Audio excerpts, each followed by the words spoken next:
Justice delayed, justice denied, এই আপ্তবাক্যে বিশ্বাস রেখেই গোটা দেশ জুড়ে ফাস্ট ট্র্যাক আদালতের সংখ্যা বাড়ানোর দাবি উঠেছে বারবার।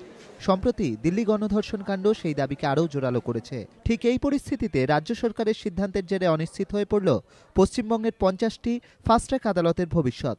বুধবার রাজ্য মন্ত্রিসভা বৈঠকে সিদ্ধান্ত হয়, বকেয়া মামলার দ্রুত নিষ্পত্তির জন্য রাজ্যে 88টি স্থায়ী ফাস্ট ট্র্যাক আদালত তৈরি করা হবে।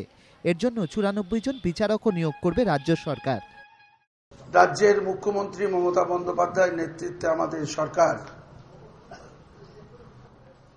88টি ফাস্ট ট্র্যাক কোর্টকে প্রশাসনের স্থায়ী বৈশিষ্ট্যের ধারাবাহিকতা সংক্রান্ত এবং একই সঙ্গে বিভিন্ন ক্যাটাগরির 94টি বিচারক পদ সৃষ্টি করছেন।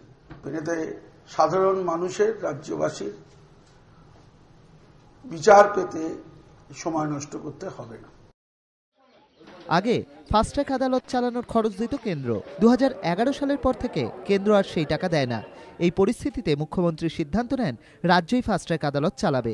এতদিন কোনো স্থায়ী ফাস্ট ট্র্যাক আদালত রাজ্যে ছিল না।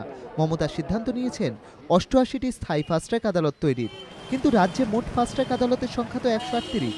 তাহলে বাকি 50টি ফাস্ট ট্র্যাক আদালতের কি হবে? আইনমন্ত্রী চন্দ্রিমা ভট্টাচার্য এ ব্যাপারে কিছু জানাতে পারেননি। প্রশাসন সূত্রে খবর, রাজ্য সরকারের ভাড়ারের যে বেহাল অবস্থা, তাতে ওই 50টি ফাস্ট ট্র্যাক আদালত বন্ধ হয়ে যেতে পারে।